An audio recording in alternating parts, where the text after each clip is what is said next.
Hey, I got Kyle Robinson here. Kyle's got a story. I got to meet Kyle here at the IRE 2025 San Antonio.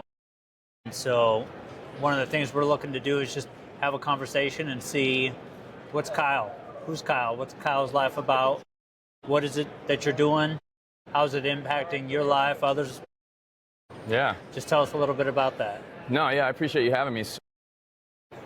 It's a long story, but we'll try to keep it brief. Appreciate you having me. But yeah, so grew up in South Florida. My dad separated from my mom when I was 3 years old, so he was still around, but didn't really have him in my life on a day-to-day basis. I would go over every other weekend, and we'd go to boat races, car races, different things like that. But looking back now and kind of seeing that and how it developed me. I mean, my mom was the disciplinary, right? Like, she was having to make sure that my homework was done, and then my dad would really only come in and discipline me if there was a call from mom, which my dad's my best friend now. We have a great relationship. Okay. So yeah, he's awesome. He's man of God. He has a similar story to mine, and we kind of ran together, and I'll get into that. But yeah, so I grew up in South Florida.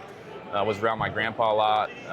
He has a carpet wood floor tile business that my mom now took over, and I grew up in there, right? That's where I learned how to talk. I learned how to sell. There'd be reps coming in and talking with my grandpa, and here I am, 5 years old. He'd be like, "Here's my grandson," and he'd push me out, and I'd be like, "Hello," and like and that's how I got to find a commonality with people, and I could connect with each walk and any individual that came in the door. I found that immediately. Yeah. And you can see it on display. Yeah, I appreciate that, man. So baseball was probably my first love. I grew up in the church, so I was raised in a Christian home, and went to a Christian school my whole life. I transferred from Boca Christian to Westminster Academy sophomore year of high school. So loved baseball, but it defined me, right? Like, that's all I knew. That was my identity. So I got away with some stuff because I had a good game, right? Like, I got out of detentions because I went 4 for 4. And I thought I was above reproach. So that compounded. Went to junior college. Didn't get really highly recruited out of high school. So went to junior college in Fort Pierce, Florida, and. So you've been a Florida boy your whole life. Florida boy my whole life, yeah. So went to Fort Pierce. Freshman year was okay. Here's in a nutshell, right? Like, my first college class I missed, right? And that would be the trend for what would catch up to me when I got to Arkansas, right? And that was something that I've had to deal with, ever since then is tardy and the lack of responsibility, and that's something I had to work through. So freshman year went okay, and then sophomore year I made a commitment. I'm like, hey, I'm not going to party, drink, nothing. I'm not going to touch anything. And I had experimented with stuff a little bit in high school, but nothing too crazy. Didn't really drink that much. Smoked a little weed, but and then my sophomore year at Indian River, I went all in, right? Every single day at JUCO, all in every single day, training, stayed 2.5 hours, 3 hours in the cage after, and oh man, you really went after it. I went after it because I had someone who mentored me, a coach, our hitting coach that year, had played professional baseball, and he's like, I see something in you. He's like, if you can take this short amount of time and you can maximize this, he's like, you can make this a career. And that stuck with me, and he was just encouraging me, and that speaks to the need for a young man, having that mentorship through coaching or fatherhood or whatever it may be. So that helped me get to that next level. I ended up getting recruited, signed at Arkansas, went to Arkansas, and then when Which is one of the top premier baseball programs in all of college baseball. Yeah. Let alone, Nebraska. We're Nebraska boys, but. Yeah, well, Coach Van Horn came from Nebraska, right? Like, he was in Lincoln for a while. He took them to Omaha with Alex Gordon, and he did. So got out there, it was a whole new world. This wasn't Fort Pierce, Florida. This was Fayetteville, Arkansas in the SEC, right? And there was always something to do. Always. There was.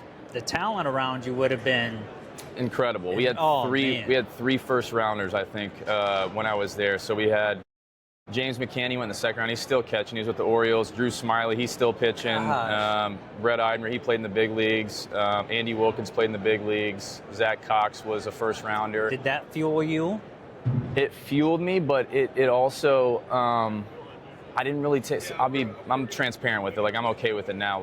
I didn't fully take advantage of it I should have, right? So my junior year, I go in, I had turned down some money in the draft. The Mets had called me. I turned down some money in the draft my sophomore year because it was my dream. I wanted to go play in the SEC. So I go out there, and then I start missing some classes, right? And I'll never forget, I get a call from Coach Van Horn. He's like, "What are you doing?"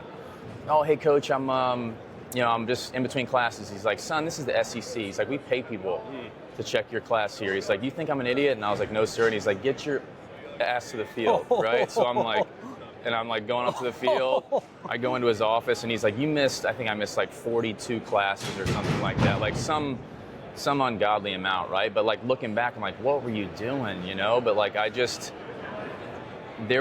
was out there on my own. I really didn't have, like, it was more, if you wanted it, it was there, but no one was gonna outside the field. Like you had the freedom to do whatever you wanted to do, right? Like you could hang out, and I wasn't necessarily partying. I was just staying up and like hanging out and experiencing all this stuff that's Fayetteville, because I came from a junior college, which they didn't have any of that. So my junior year, I'm gonna get redshirted. So you're really, right? 3 years into school now? 3 years into school. Yeah, you're 3 But years in into junior school. college, I could show up and take a test. I didn't have to go to class, right? So like that was kind of the conditioned behavior. And but in Arkansas is a whole different story, man. And so I just wasn't Different level of practice, different level of competition. Then what was that challenge Yeah. like, just going from a junior college practice to Yeah, it was. I mean, it an was like all-conference team, right. looking to come to Omaha and win a natty. It's a full-time job, right? Like we had workouts at 6 a.m. I mean, you had study hall after practice. We had practice for 4 hours, sometimes 5 hours. So it was literally like you were a professional athlete. That time commitment for school, not only and playing ball, it was. Here's the thing: junior college baseball in Florida is highly, highly competitive because You're playing year round. Playing year round, you have a lot of kids from Latin America come over. You have a lot of kids that don't have the grades to be good enough, that maybe transfer out of University of Florida, Miami, and stuff like that, or wanted to get to that level. So the competition really wasn't. I always was confident in my ability. I knew I could play. I knew I could hit. I knew I could hang with the best. So, but it was the other stuff. It was the. Was your mom or dad the athlete?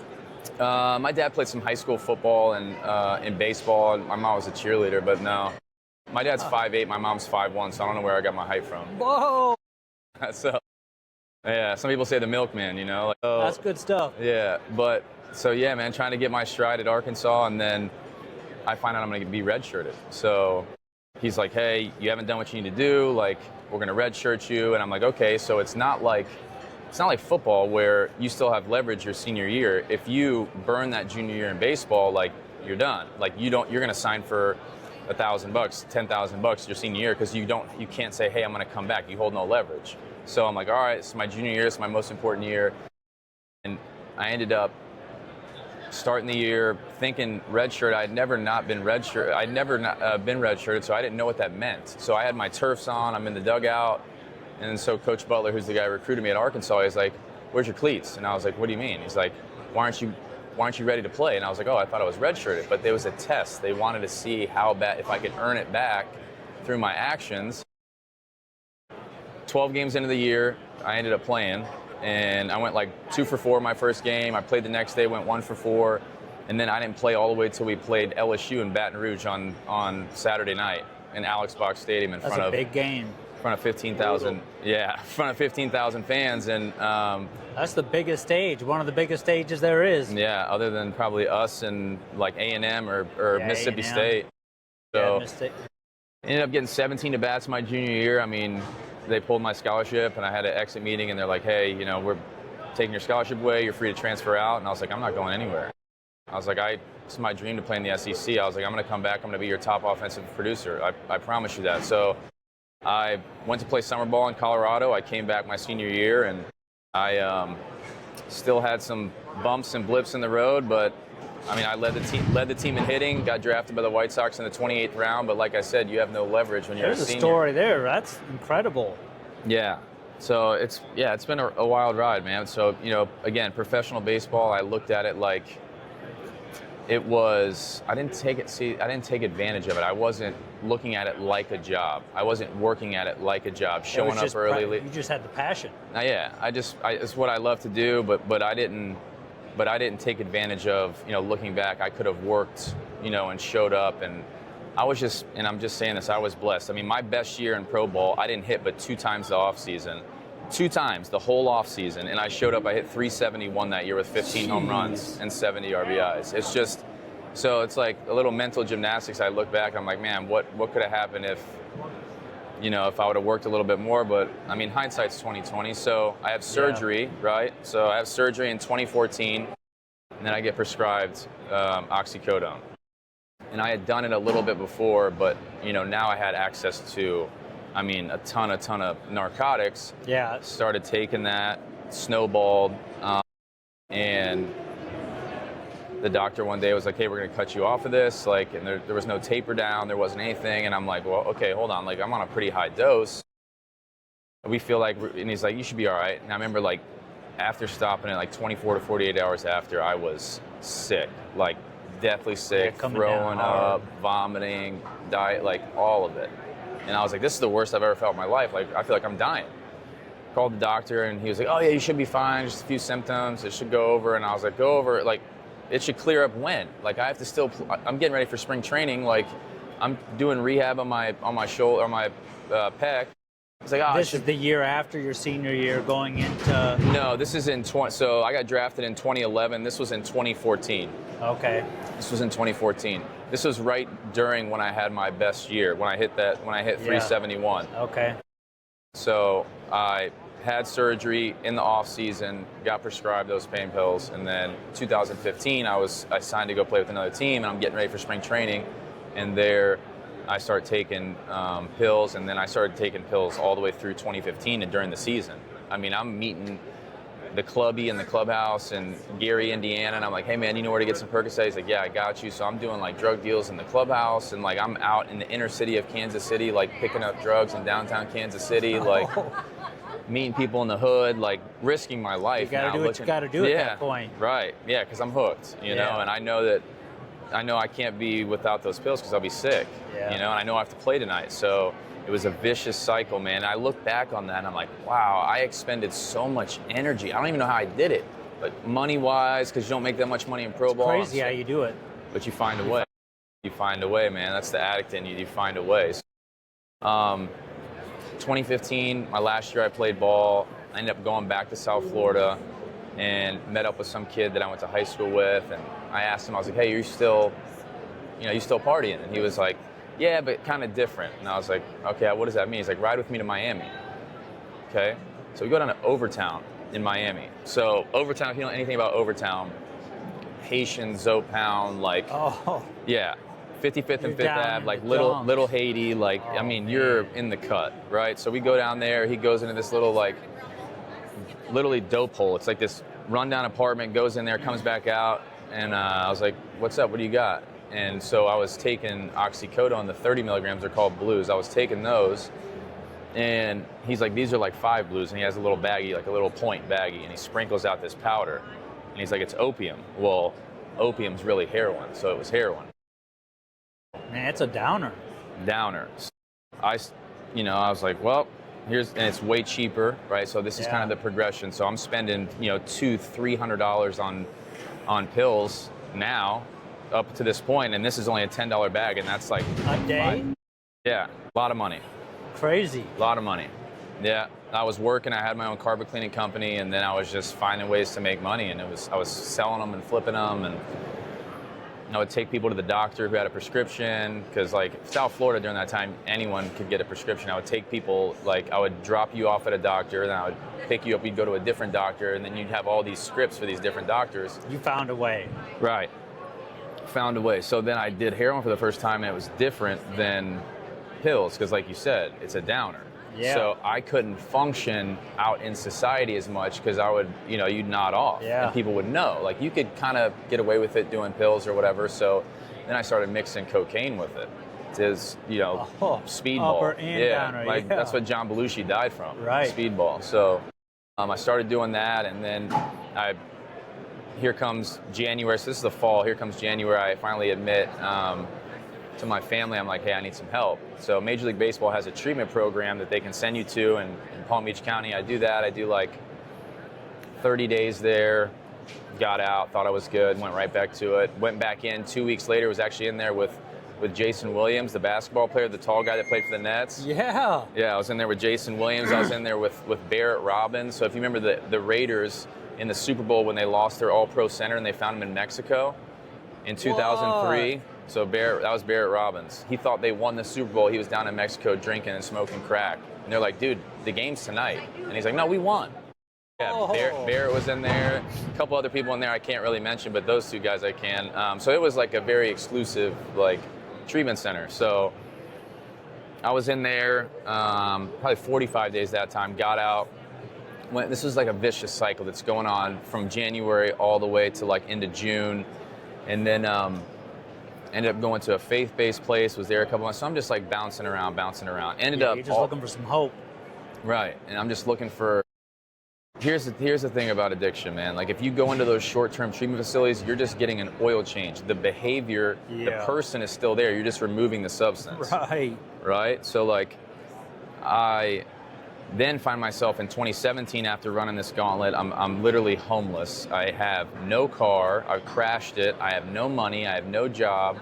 I'm homeless and I'm sleeping. I'm hopping a fence in a gated apartment complex in Palm Beach County to sleep in a recliner next to a dumpster. And so so I'm sleeping, and then I'm like sleeping wherever I can at like, you know, they have AA meetings, so I'm I'm walking the streets, man. And like, you know, that didn't happen, you know, that didn't last for too long. I think it was like 2 weeks or 3 weeks, but still, dude, 3 weeks on the street is enough to where I'm like, all right. So ended up going into treatment again, and didn't really work out. Then I moved to Arkansas. So when I moved to Arkansas, things kind of progressed. Then I met this girl, started doing methamphetamine because it's riddled with methamphetamine out there. And then that's when, like, visibly you could tell. Your whole life was changing. It's the most evil, and I'm serious, it's the most evil substance that is on this. It's a straight demonic portal, man, from Satan. Like, methamphetamine will literally just turn you into this creature. And I got my mugshot. I'll show you my mugshot, but I got all the way down to 141 pounds, and I'm 215 now, man. I know like, it. Yeah, you look healthy. Thanks, man. Yeah. So it's, I mean, like I said, faith and fitness. But I, you know, started doing meth, and I started getting arrested. And the last time I got arrested, I had actually gotten sober before. So I had a drug charge and a DUI charge and a trafficking charge, and I did like 35 days, and I got out because I got 3 years paper, so I was on probation for 3 years. And so then I made a decision on November 24th, 2019. So that's when I just woke up one day and I'm like, I'm done. Because I had visited my probation officer the day before and I had failed for methamphetamine again. So that was 2 strikes, right? 3 strikes, they're going to violate you. You're going to go to prison. Done deal. They're going to revoke your probation. You're going straight into, you're going to do time. You're going to do prison time. Like, that's a given because you get so many points on your probation scale. So November 23rd, I had failed, and she's like, hey, you know, Miss Remington, I still remember this day. I'm sitting in her office. She's like, Kyle, do you have a problem? And I was like, no, I got it. Like, I think I can handle it. So I just stopped. And I read my Bible every day, and I didn't really sleep, and I just continually worked out, man. Like, that's all I knew how to do is just work out to keep my mind focused.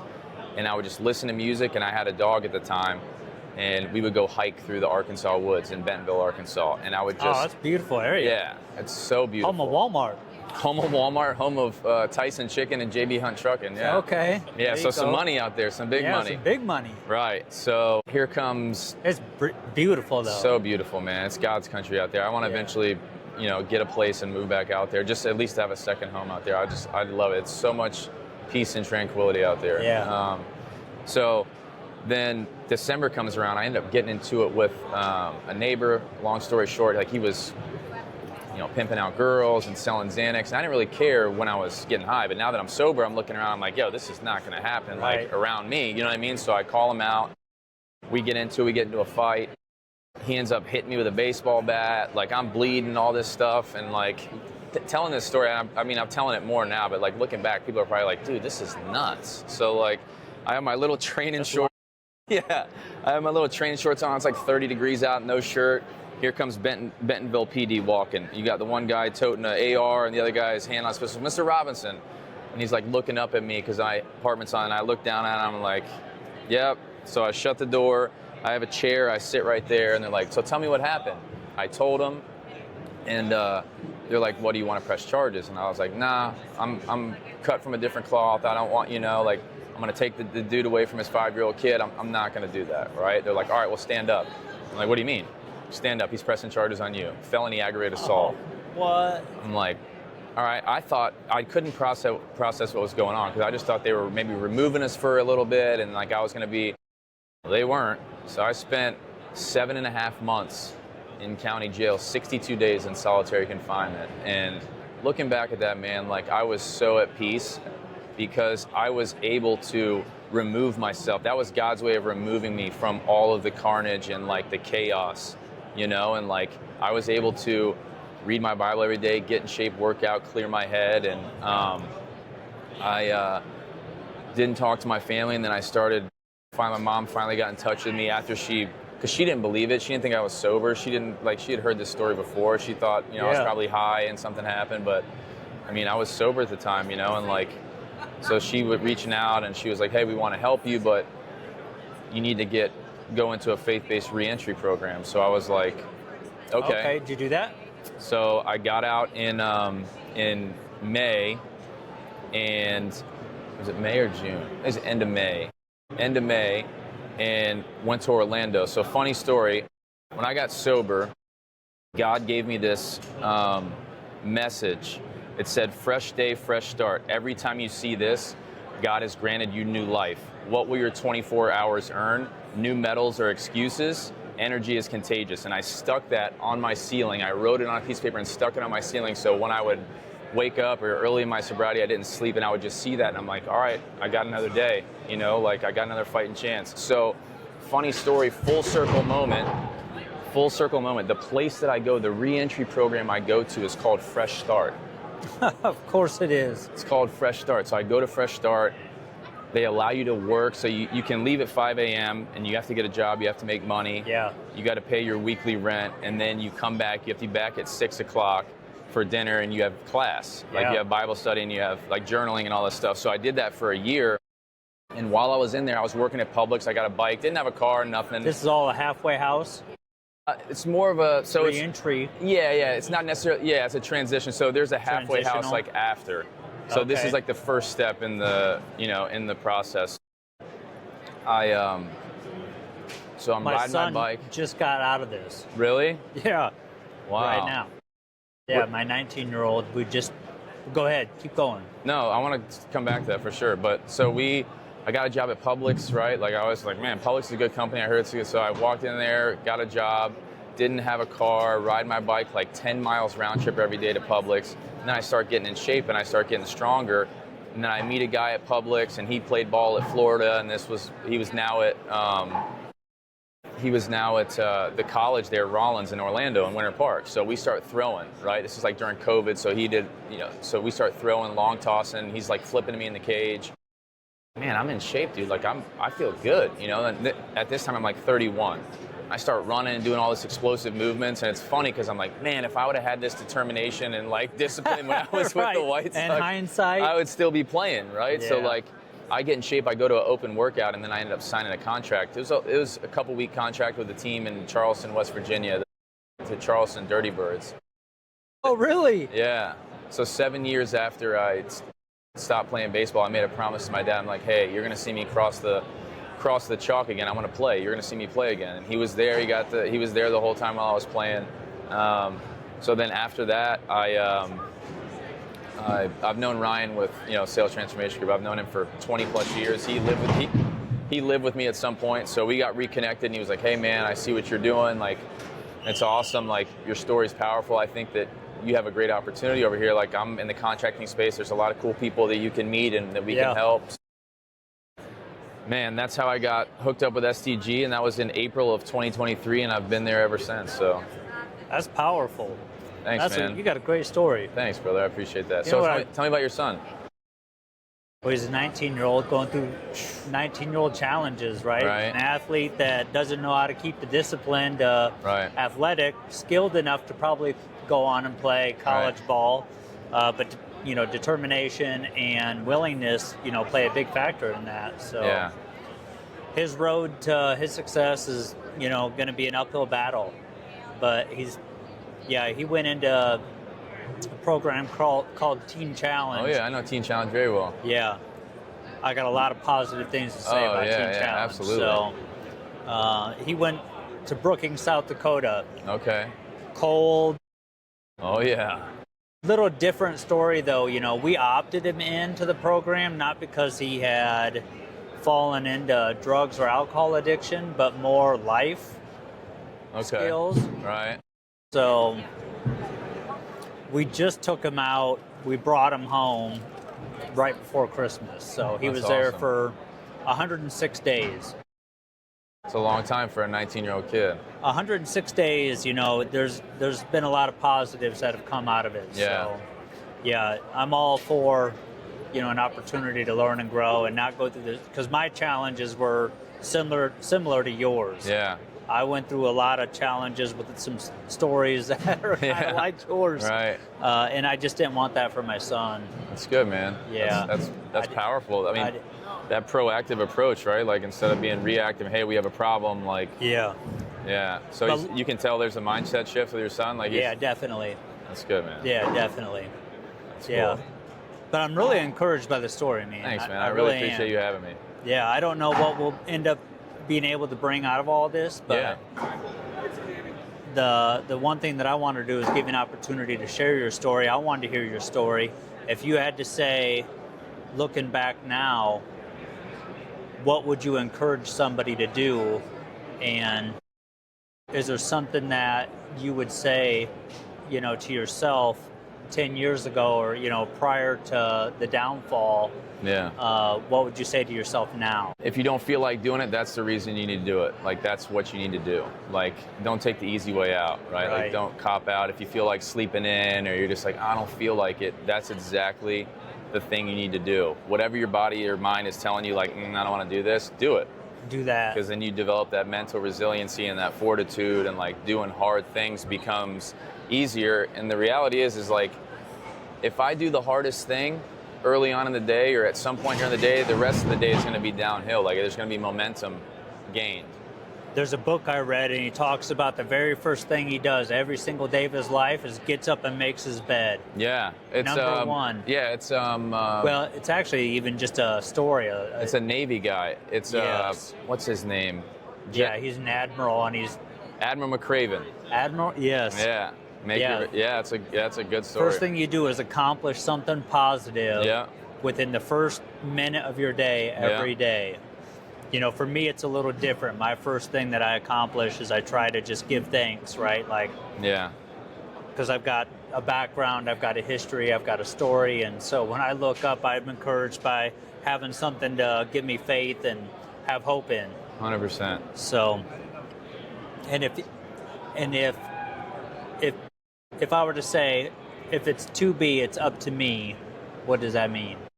Yeah, so take the bull by the horns, right? You gotta really, like Jocko has a book, Willing, the Navy SEAL, Extreme Ownership, right? We're reading it right now. We are. It's huge, man. Like, that's my management book that we're reading right now. It's incredible, man. Like, he's like, whatever, same thing. Like, whatever's going on, like, it's you.